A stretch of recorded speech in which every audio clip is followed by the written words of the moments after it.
Assalamualaikum warahmatullahi wabarakatuh. Alhamdulillahi wa kafa wa sallallahu ala Muhammadin Mustafa sallallahu alaihi wa ala alihi wa sahbihi ahlus wafa amma ba'du.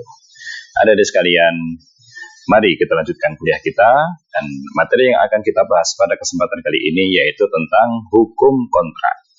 Nah, hukum kontrak ini adalah bagian dari juga hukum perikatan yang mana dalam konsep hukum kontrak ini macamnya sangat banyak sekali sehingga selain juga ruang lingkup yang akan saya bahas pada kesempatan kali ini juga macam-macam hukum kontrak, mana yang boleh dan mana yang tidak boleh, karena namanya pasar ya istilahnya, pasar ada di luar itu skema dan monopoli dan macam-macamnya sangat banyak sekali, mana yang dilarang dan mana yang diperbolehkan oleh undang-undang. Nah, tidak usah berlama-lama, mari kita lanjutkan kuliah kita pada kesempatan kali ini.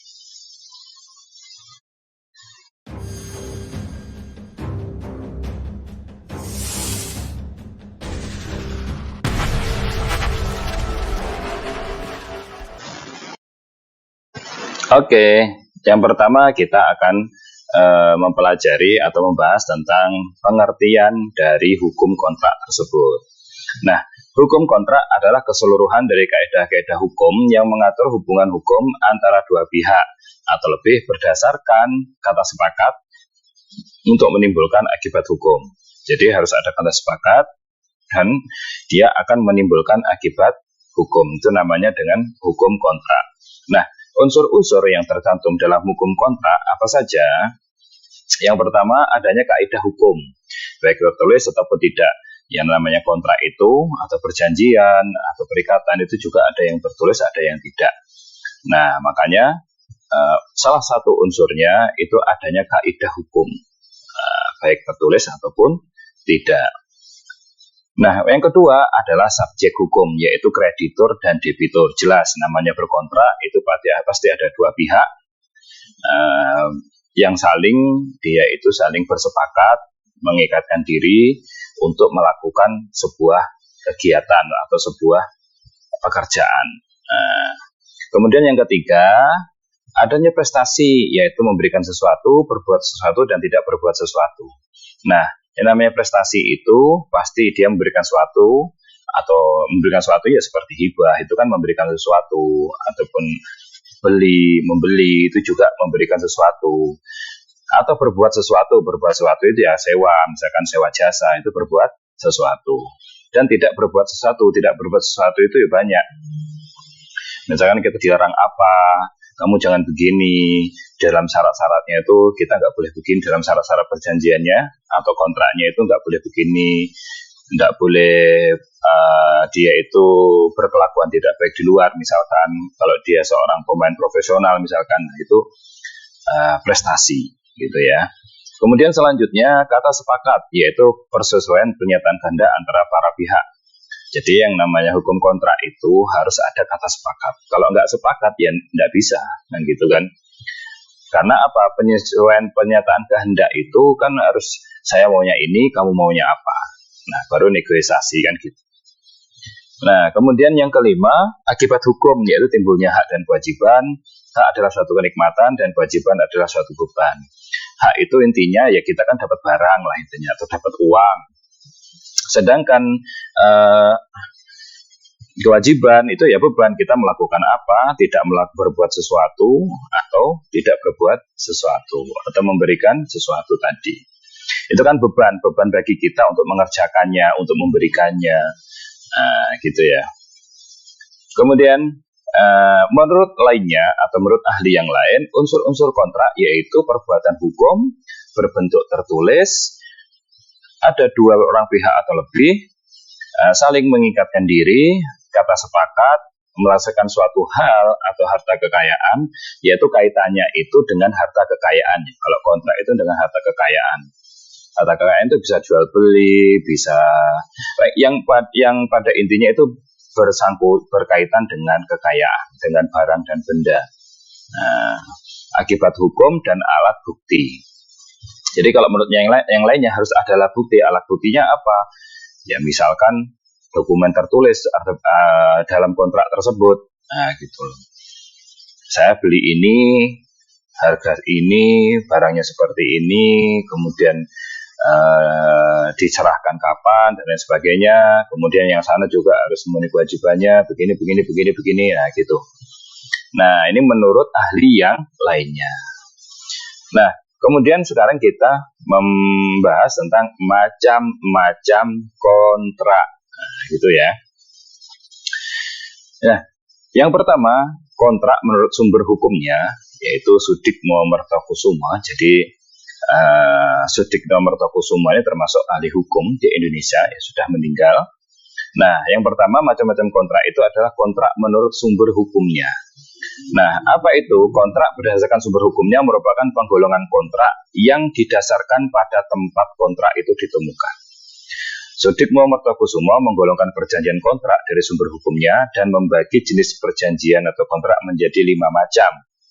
Nah, apa itu? Yang pertama, perjanjian yang bersumber dari hukum keluarga, seperti halnya perkawinan. Nah, perkawinan itu kan antara dua pihak gitu ya. Ya, dari hukumnya, sumber hukumnya apa ya? Hukum keluarga. Dalam hal ini ya istilahnya undang-undang perkawinan yang ada di Indonesia, hukum positifnya. Kemudian yang selanjutnya, perjanjian yang bersumber dari kebendaan, yaitu yang berhubungan dengan peralihan hukum benda. Misalkan peralihan hak milik, bisa hibah, jual beli, atau ya namanya perpindahan hak milik lah intinya ya. Nah, kemudian yang ketiga ada perjanjian obligatoir, yaitu perjanjian yang menimbulkan kewajiban. Ya semuanya menimbulkan kewajiban itu banyak. Intinya perjanjian yang menimbulkan kewajiban seperti kamu harus menyerahkan ini, kamu harus memilih salah satunya, misalkan dengan menyerahkan salah satunya dan lain sebagainya. Nah, selanjutnya perjanjian yang bersumber dari hukum acara yang disebut dengan Bewitsomverenkomst. Nah, dari hukum acara, nah, kan ada hukum acara gitu loh. Nah, maka ada perjanjian dari bersumber dari hukum acara. Yang selanjutnya adalah perjanjian yang bersumber dari hukum publik. Hukum publik itu ya perdata. Nah, yang disebut dengan ini susah ini ya. Nah, karena bahasa Belanda ya, bisa dibaca sendiri.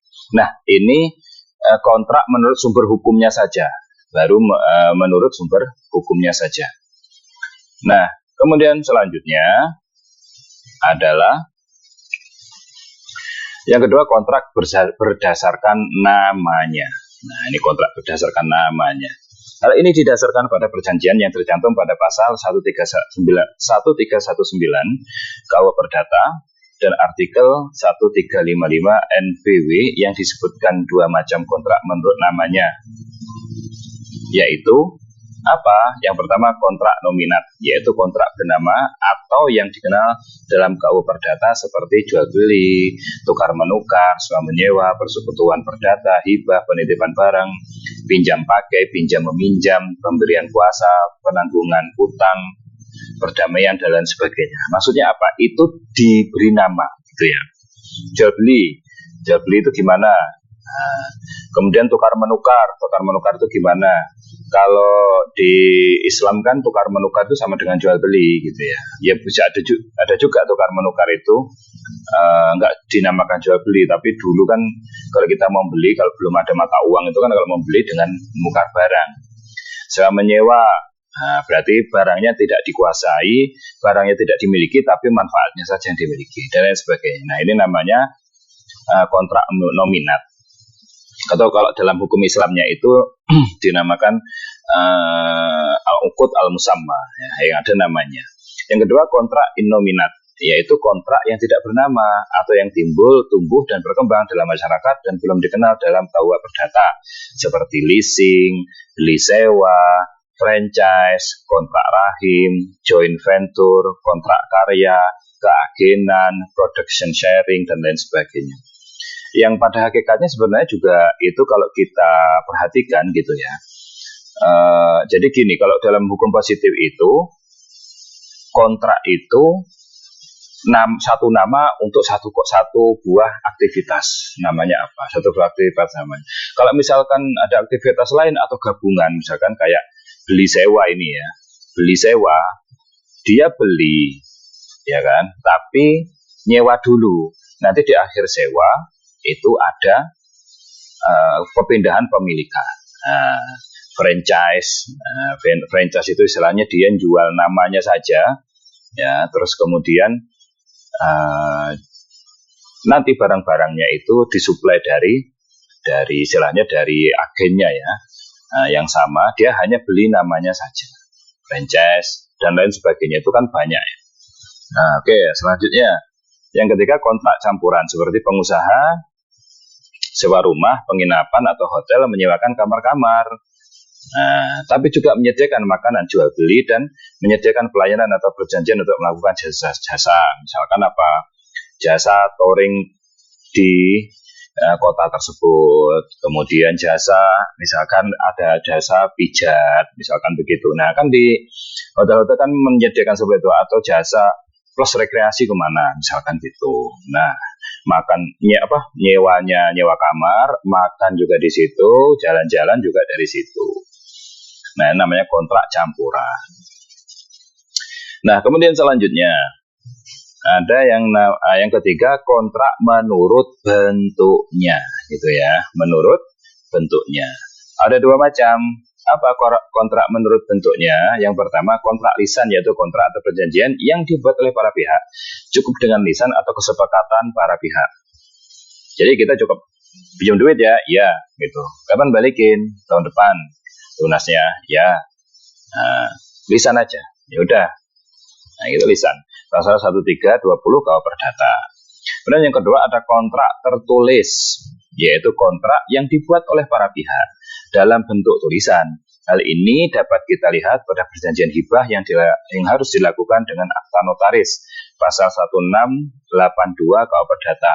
Kontrak ini dibagi menjadi dua macam. Jadi kalau kalian pengen lihat bagaimana perjanjian dan kontrak itu dibuat, poin-poinnya apa saja, itu silahkan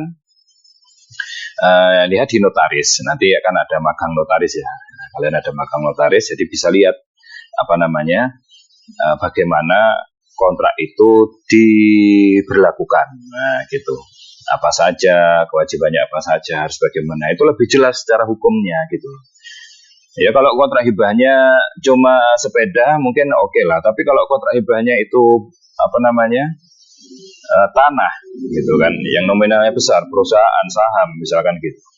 Nah, kontrak ini atau kontrak tertulis ini dibagi menjadi dua macam. Yang pertama, akta di bawah tangan adalah akta yang cukup dibuat dan ditandangani oleh para pihak. Nah, akta di bawah tangan itu ya cukup dibuat oleh para pihak saja, itu namanya akta tanda tangan gitu ya. Kemudian di bawah tangan. Kemudian yang kedua, akta otentik, merupakan akta yang dibuat oleh atau di hadapan notaris. Jadi notaris itu kan pejabat pembuat akta tanah gitu ya. Nah, dia kalau akta tanah ya memang buat, tapi akta dia walaupun nggak berhak buat, tapi kalau di hadapan dia itu secara hukum lebih kuat.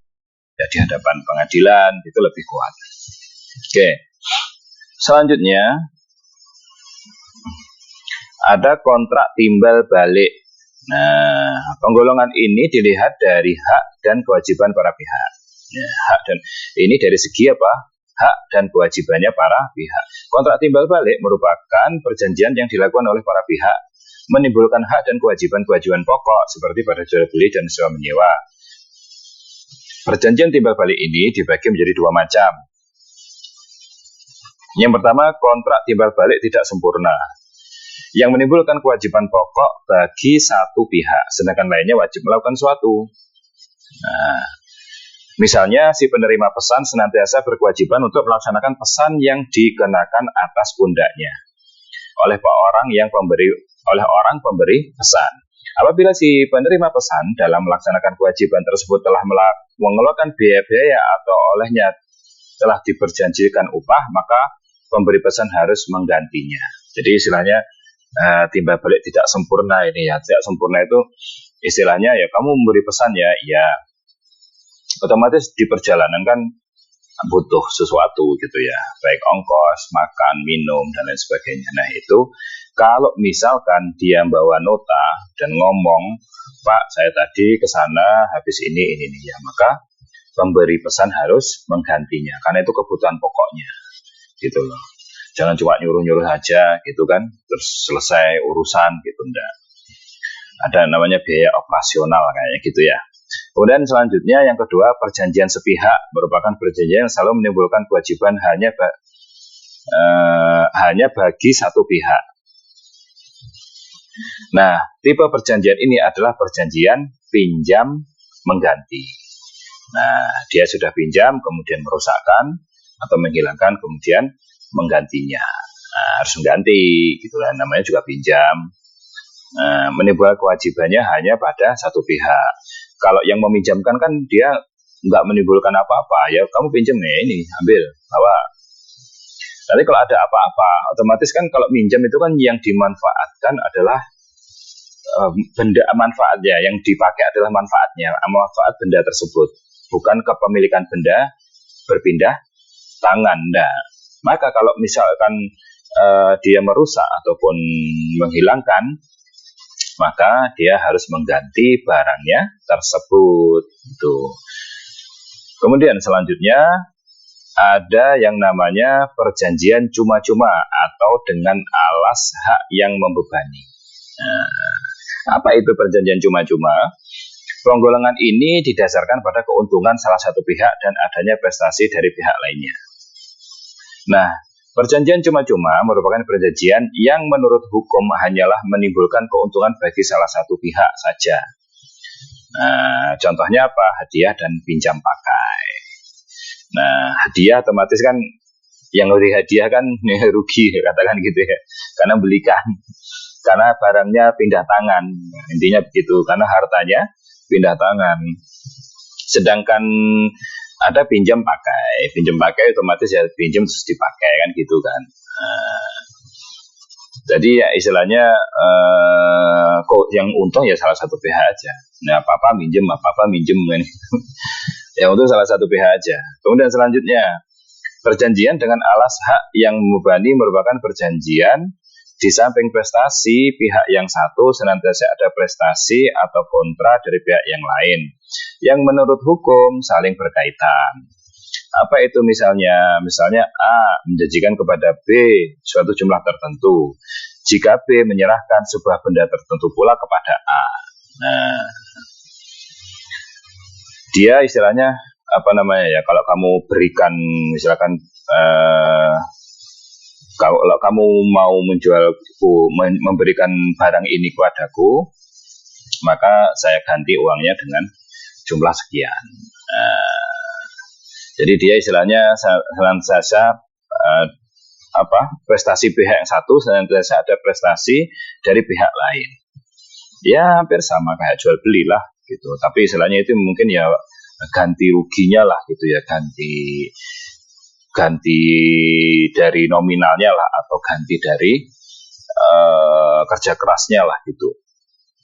Nah, kemudian selanjutnya yang keenam, perjanjian berdasarkan sifatnya. Jadi ada perjanjian berdasarkan sifatnya. Nah, penggolongan ini didasarkan pada hak kebendaan dan kewajiban yang ditimbulkan dari adanya perjanjian tersebut. Nah, yang ditimbulkan adanya perjanjian tersebut ya, ada 4 macam. Apa itu perjanjian berdasarkan sifatnya? Yang pertama, perjanjian kebendaan, yaitu perjanjian yang ditimbulkan hak kebendaan, diubah atau dilenyapkan, hal demikian untuk memenuhi perikatan. Nah, contohnya apa? Perjanjian ini adalah perjanjian pembebanan jaminan dan penyerahan hak milik.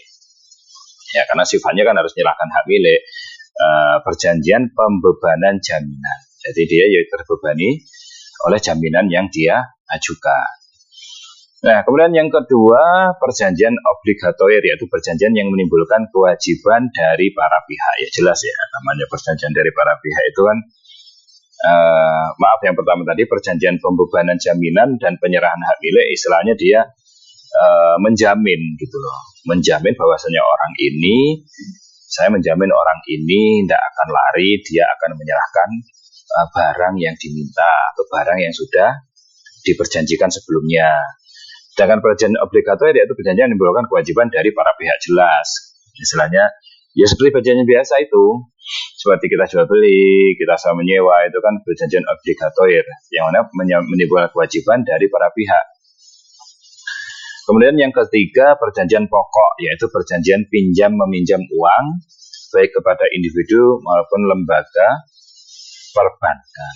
Nah, perjanjian pinjam meminjam uang ini ada perjanjian pokok. Karena ya kok dalam hukum positif itu kan ada bunga ya, ada pokoknya, ada bunganya. Jadi yang pokok itu ya tetap harus dibayar, bunga juga tetap harus dibayar. Nah, selanjutnya ada perjanjian accessoire. Nah, perjanjian itu perjanjian tambahan seperti perjanjian pembebanan hak tanggungan atau fidusia. Nah, ini adalah perjanjian berdasarkan sifatnya. Nah, kemudian selanjutnya yang ketujuh ada perjanjian dari aspek larangannya. Nah, ini yang banyak. Dari aspek larangannya ini yang perlu diperhatikan ya, agar kita tidak melanggar undang-undang ya. Nah, penggolongan perjanjian berdasarkan larangannya yaitu tidak diperkenankannya para pihak untuk membuat perjanjian yang bertentangan dengan undang-undang, kesusilaan, dan ketertiban umum. Nah, ini disebabkan perjanjian itu mengandung praktek monopoli atau persaingan usaha tidak sehat. Nah, gitu ya. Sebagaimana Undang-Undang Nomor 5 Tahun 1999. Perjanjian yang dilarang dibagi menjadi 13 jenis. Jadi yang dilarang itu ya ada 13 jenis. Yaitu apa saja? Yang pertama, perjanjian oligopoli, yaitu perjanjian yang dibuat antara pelaku usaha dengan pelaku usaha lainnya untuk secara bersama melakukan penguasaan produksi dan atau pemasaran barang atau jasa. Jadi dia hanya menguasai sendirilah intinya, tidak boleh yang lain itu membuat usaha yang sama seperti dia. Ya macam-macam lah. Kayak mungkin produksi alat elektronik lah, kendaraan lah, jasa penerbangan lah misalkan, dan lain sebagainya. Nah, yang kedua ada perjanjian penetapan harga.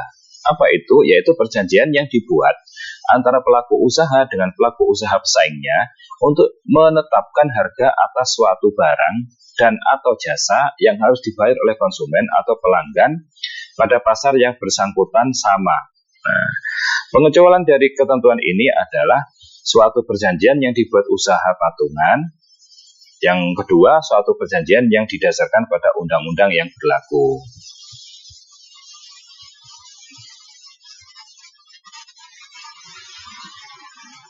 Nah, jadi istilahnya ini penetapan harga ini ya kong kali kong lah gitu ya, sama kayak tadi oligopoli juga. Nah, kalau dia menguasai produksi, kalau ini masalah penetapan harganya. Ini ada ketentuan pengecualian ketentuan ini yang pertama suatu perjanjian yang dibuat usaha patungan. Yang kedua suatu perjanjian yang didasarkan pada undang-undang yang berlaku. Jadi ya pembahasannya mungkin perlu pembahasan tersendiri ini ya, karena pada hakikatnya juga semuanya butuh penafsiran dan contoh-contoh konkret di lapangan. Kemudian selanjutnya, yang ketiga, perjanjian dengan harga berbeda diskriminasi harga.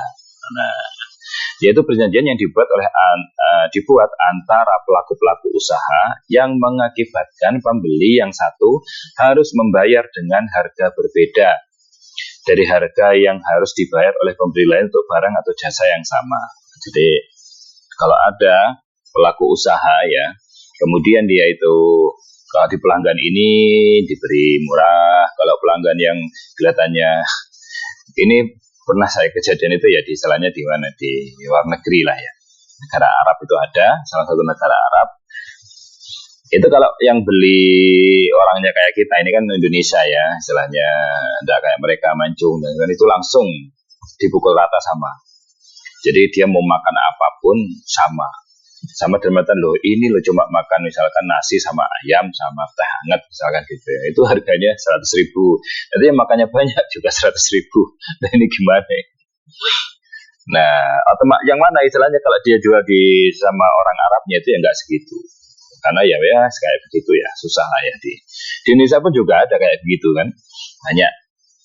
Oke, selanjutnya yang keempat, perjanjian dengan harga di bawah harga pasar, yaitu perjanjian yang dibuat antara pelaku usaha dengan pelaku usaha pesaingnya untuk menentukan harga yang berada di bawah harga pasar.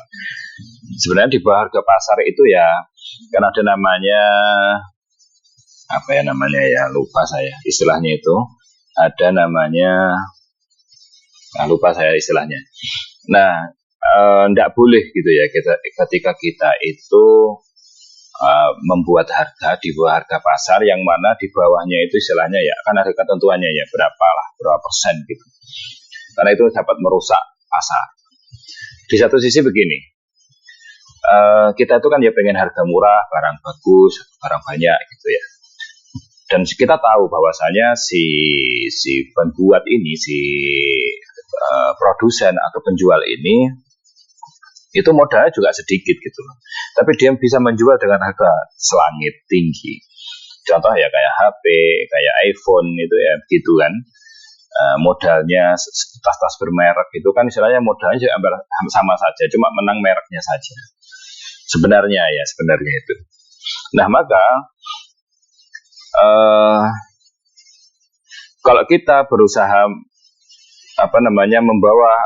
menjual sesuatu di bawah harga pasar yang hampir sama dengan mereka ya, itu ya istilahnya merugikan mereka nanti.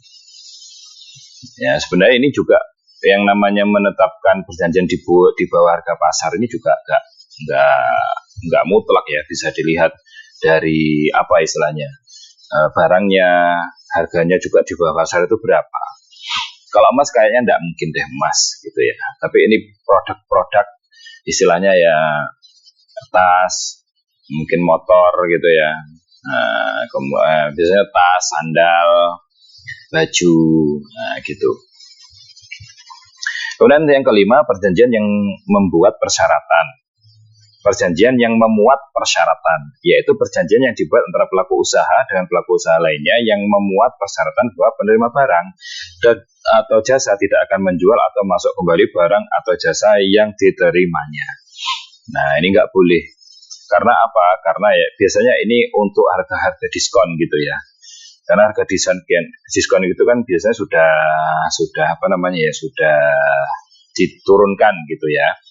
Kemudian ketika dia bisa borong banyak, kemudian dijual lagi dengan harga yang tidak diskon, itu kan nanti merugikan produsennya, merugikan tangan pertama. Ya dianggapnya nanti apa ya istilahnya, enggak konsisten gitu, pengen untung sendiri. Kemudian selanjutnya yang keenam, perjanjian pembagian wilayah, yaitu perjanjian yang dibuat antara pelaku usaha dengan pelaku usaha pesaingnya yang bertujuan untuk membagi wilayah pemasaran atau alokasi pasar terhadap barang atau jasa. Ini nggak boleh gitu ya. Tapi kadang begini, kadang itu hal ini terbentuk dengan sendirinya gitu. Misalkan kita masuk obat dari Surabaya untuk wilayah Kediri misalkan, atau memasok apa istilahnya ini, garment, pakaian-pakaian lah, baik dalam maupun luar, itu dari mana misalkan, dari Tulungagung misalkan gitu. Tapi kadang seperti itu nggak ada kalau ini kan memang perjanjian ya, kamu masarkannya daerah Jakarta, saya daerah Bandung misalkan begitu. Sebenarnya ini cuma istilahnya, ini kalau ada perjanjian. Kalau nggak ada perjanjian sebenarnya kayak gini kadang terbentuk sendiri gitu loh. Saya lebih cocok belanja di sana, tapi itu nggak apa-apa selama tidak ada perjanjiannya. Kemudian selanjutnya G, yaitu perjanjian pemboikotan. Apa itu? Yaitu perjanjian yang dibuat pelaku usaha dengan pelaku usaha pesaingnya untuk menghalangi pelaku usaha lain untuk melakukan usaha yang sama. Nah, jadi ya baik untuk tujuan pasar dalam negeri maupun luar negeri. Ya namanya istilahnya gitu, ini ya persaingan ya, akhirnya dia persaingan tuh baik boleh, tapi jangan bertujuan menghancurkan bisnisnya orang lain. Nah, gitu ya. Apalagi sampai dibuat perjanjian seperti ini, janganlah. Kemudian selanjutnya ada perjanjian kartel, yaitu perjanjian yang dibuat antara pelaku usaha dengan pelaku usaha pesaingnya yang bermaksud untuk mempengaruhi harga dengan mengatur produksi dan atau pemasaran suatu barang dan atau jasa yang dapat mengakibatkan terjadinya praktek monopoli atau persaingan usaha tidak sehat. Jadi istilahnya ya mungkin ini dua perusahaan yang mana dia berusaha untuk memonopoli semuanya dan yang lainnya itu dimatikan lah. Ya namanya yang namanya persaingan pengen kaya sendiri, manusia nggak pengen kaya kan gitu. Ya semuanya dikuasai sendiri ya, soalnya kan gitu ya. Perjanjian trust selanjutnya. Perjanjian trust yaitu perjanjian yang dibuat antara pelaku usaha dengan pelaku usaha lain untuk melakukan kerjasama dengan membentuk gabungan perusahaan atau perseroan yang lebih besar dengan tetap menjaga dan mempertahankan kelangsungan hidup masing-masing perseroan anggotanya. Perjanjian ini bertujuan untuk mengontrol produksi dan atau pemasaran atas barang atau jasa. Jadi nggak boleh ya. Jadi seakan-akan dia pengusaha-pengusaha ini bikin kerjasama untuk gabungan jadi grup gitu ya. Nah, tapi mereka jalan sendiri-sendiri gitu, bikin grup jalan sendiri-sendiri. Nah, tujuannya apa? Ya ngontrol produksi. Jadi, sekarang momennya apa? Dibuat langka. Sekarang momennya ini dibuat murah. Ini ditahan dulu, begini ya. Namanya juga orang usaha, apalagi sudah kebutuhan pokok ya, seakan pokok seperti tepung, minyak goreng. Itu kan seakan-akan sudah pokok di kita. Tepung, minyak goreng, BBM, kemudian dan lain sebagainya, gas. Nah, itu jangan seperti itu. Ya memang istilahnya gini, kita nggak bisa memvonis ya, istilahnya gitu kita menjas atau memvonis perusahaan apa dan lain sebagainya untuk sengaja berbuat seperti ini. Tapi kan untuk membuktikan seperti ini kan juga susah gitu loh, karena kita nggak tahu juga gimana pekerjaan mereka di belakang kita. Kemudian selanjutnya perjanjian oligopsoni, yaitu perjanjian yang dibuat antara pelaku usaha dengan pelaku usaha lain yang bertujuan untuk secara bersama-sama menguasai pembelian atau penerimaan pasokan agar dapat mengendalikan harga atas barang dan atau jasa dalam pasar yang bersangkutan. Nah, semuanya ini ya untuk mengendalikan harga. Karena ya istilahnya. Jadi gini, kalau sudah tujuannya untuk mengendalikan harga, mengontrol produksi, itu kan pasti perusahaan-perusahaan besar. Dan negara mengatur ini agar apa? Agar negara itu tidak kalah dengan mereka. Nanti kalau mereka itu sampai istilahnya ya menguasai, bisa ngontrol pasar, itu kan mengendalikan harga, produksi dan ya bisa dikontrol, dia seakan-akan semena-mena nanti. Gitu, negara seakan-akan nggak bisa mengatur mereka. Saya yang berkuasa di sini. Nah, bukan negara. Negara nggak bisa ngapa-ngapain tanpa kita. Nah, udah kalau seperti itu ya sudah. Nanti ya pemimpinnya akan ikut mereka. Kamu kalau mau jadi pemimpin yang harus dukung perusahaan saya. Kalau enggak ya kamu enggak tak jadikan pemimpin ya gitu. Jadi disandra.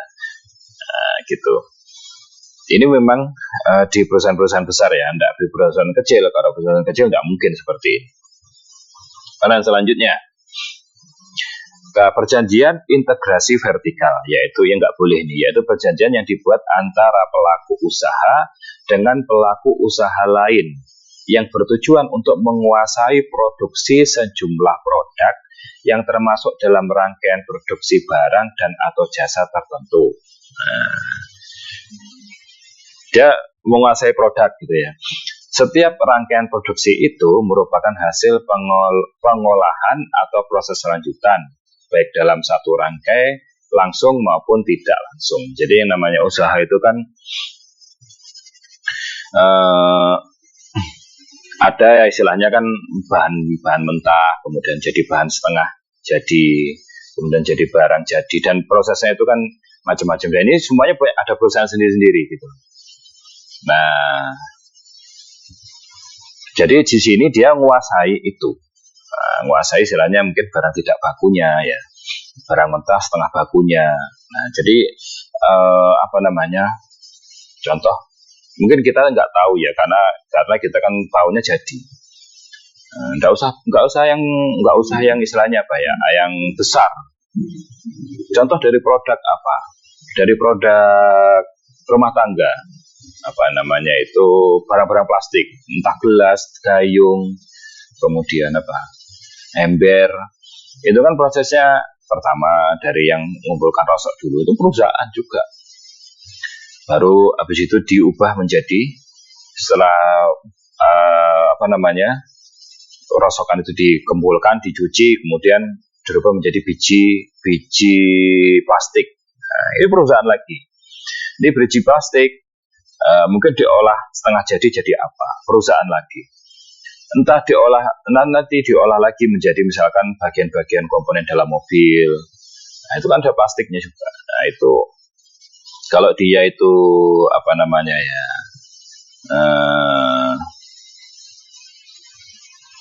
kuasai semua ya ya sudah gitu kan, dia kaya sendiri lah, bisa mengatur harga dan lain sebagainya. Nah, kemudian selanjutnya perjanjian tertutup, yaitu perjanjian yang dibuat antara pelaku usaha dengan pelaku usaha lain yang memuat persyaratan bahwa pihak yang menerima barang atau jasa hanya akan memasok kembali barang dan atau jasa tersebut kepada pihak atau pada tempat tertentu. Nah, istilahnya dia nggak mau pesaingnya itu dapat bahan bakunya lah, intinya gitu ya. Pokoknya jualnya harus ke saya semua, nggak boleh ke yang lain gitu. Nah, ini nggak boleh. Nah, kemudian yang terakhir, perjanjian dengan pihak luar negeri, yaitu perjanjian yang dibuat antara pelaku usaha dengan pihak lainnya di luar negeri yang memuat ketentuan yang dapat mengakibatkan terjadinya praktek monopoli dan atau persaingan tidak sehat. Nah, istilahnya semua yang disebutkan tadi dari A sampai L gitu ya, dari 1 sampai 12 itu tidak hanya dengan perusahaan yang ada di dalam negeri, juga dengan perusahaan yang ada di luar negeri. Nanti kalau ada di luar negeri itu misalkan ya gabungan begitu, perusahaan saling mensupport, kong kali kong, mengendalikan harga, pasar, kemudian pemasokan, distribusi, atau persaingan tidak sehat lainnya, anak keuntungan dia sendiri. Nah, itu nggak boleh, baik perusahaannya itu di luar negeri atau di dalam negeri. Nah, intinya yang berkaitan, maksudnya gini, salah satunya dari luar negeri misalkan. Kalau semuanya sama-sama luar negeri ya terserah negaranya masing-masing gitu. Kalau yang di Indonesia enggak gitu. Yang selama ada perusahaannya itu ada dalam negeri atau juga pasar, mungkin kalau pasarnya juga ya. Karena nanti kalau dia merambah pasar Indonesia, otomatis kan ada perusahaan yang menampung, mendistribusikan, kan begitu. Nah, gitu ya, ini semua. Oke, mungkin itu saja dapat saya sampaikan pada kesempatan kali ini. Jika ada yang salah atau kurang, silakan tambahi ya, koreksi di kolom komentar. Terima kasih. Assalamualaikum warahmatullahi wabarakatuh.